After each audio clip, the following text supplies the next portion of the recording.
Čau! Šajā video parunāsim par lielākajām kļūdām pārdošanā.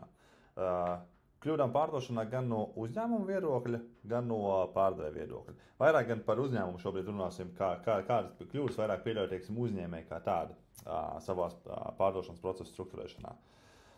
Jā, tad sāksim ar to, ka pats pamats, kā tiek apstrādāti līdi, jeb respektīvi līdu apstrādes procesu un apkalpošanas standarti. Lielākoties šis te vispār ir neeksistējošs posms uzņēmumos. Viņiem nav kaut kādi procesi vispār, kā apstrādāt līdus. Ko es ar to domāju? Respektīvi, vai uzņēmumam ir izstrādāts veids, tātad, cik ātri mēs atzvanām klientiem? Tātad, cik ātri mēs zvanām pēc tam, kad ir atnācis pieprasījums no klienta? Kaut vai tāda elementāra lieta. Bieži vien, cik es pats esmu ļoti daudz saskāries ar, kad es meklēju kaut ko internetā, noteiksim, vienalga vajag, kaut vai, kad vajadzēja būvniecībā man kaut kādas lietas, logus vai durvis meklēju, es aizsūtu pieprasījumu, un dažreiz man ir jāgaida diena, 2, 3, kad man pārzvana.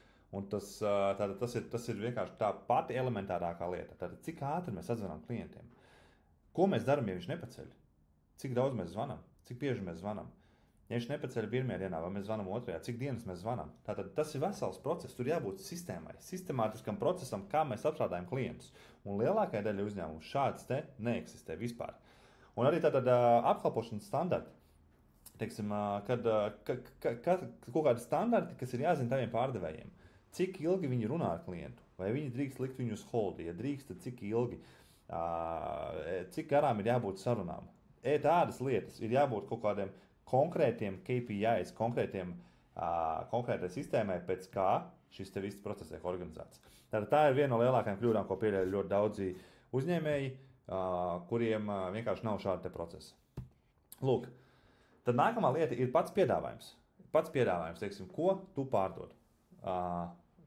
Piedāvājumam ir jābūt tik labam, lai būtu grūti pateikt nē. Iedošu vienu piemēru no dzīves, burtiski tikko man bija. Piemēram, autonoma, kad brauc uz ārzemēm, tiek slidojuši, zinu, ka tās autonomas vienmēr ir diezgan čakarīgs pasākums, jo tur vienmēr vajag kaut kādus, tur liek uz kredītkartēm kaut kādus blokus 1000, tad tur vajag visādi, diezgan sarežģīti vienmēr tur un čakarīgi un vienmēr slikts atsauksmes un liekas, ka tur pie mazākās skrāpiena tev tur novilks naudu un tam līdzīgi, vai ne? Taču, kur meklējām vairākās nomās. Visur viens un tas pats, teiksim, tur kaut kāda noteikuma, tur vajag drošības naudu un tam līdzīgi, viss kā vienmēr. Bija viena noma. Sazvanījām, viņi saka, vispār bez problēmām. Var norēķināties skaidrā, nekādu bloku neliekam, atlidos uz lidostu, pateiksiet, laikam mēs jums pievedīsim pie lidostas, tur vienkārši parakstīsiet, viss būs, un visu, un nekāda čakara. Nav pašam jāiet jāstāv rindās. Viņi atved, iedod tev mašīnu, tu viņiem iedod naudu, norēķinies, nekādi depozīti, nekas. Viss ļoti vienkārši, viss elementāri. Tātad, abas divas ir autonomas, taču vienai tas piedāvājums ir daudz labāks, jo viņš ir daudz ērtāks, un vienkārši daudz pievilcīgāks. Tātad ļoti liela problēma uzņēmējiem ir piedāvājuma izstrāde.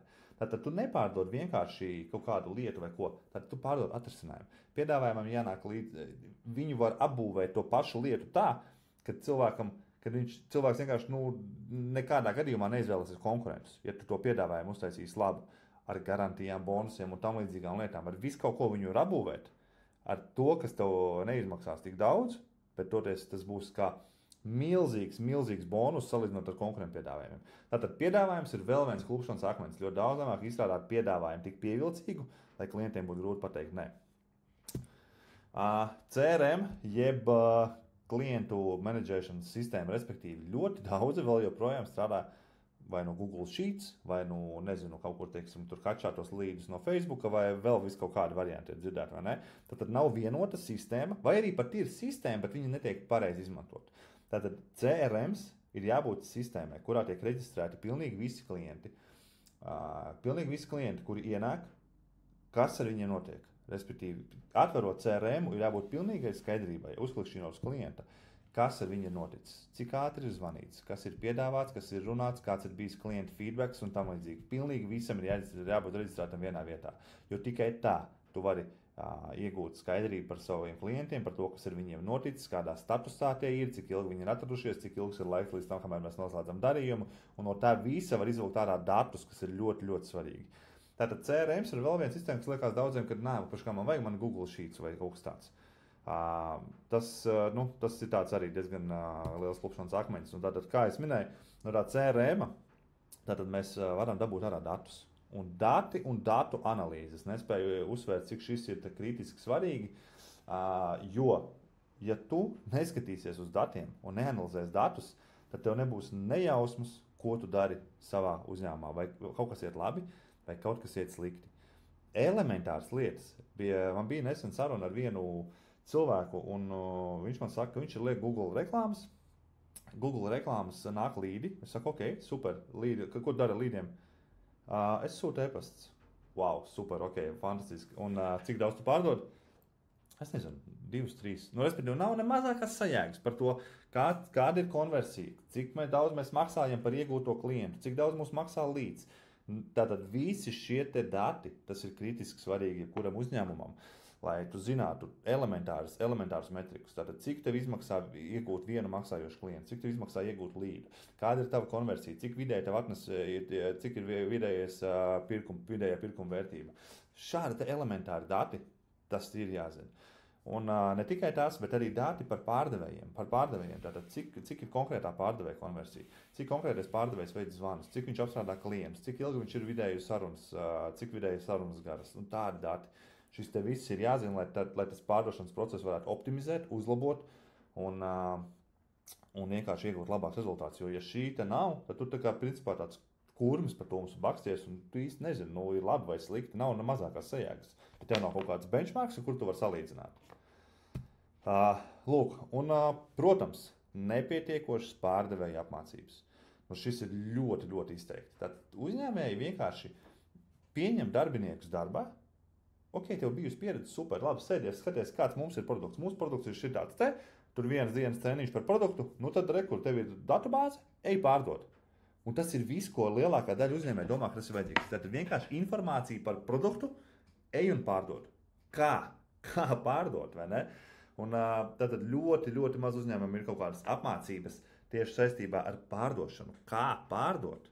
Nevis par produktu. Jā, par produktu visiem. Visi grib samācīt, ka mūsu produkts pats labākais, pats foršākais.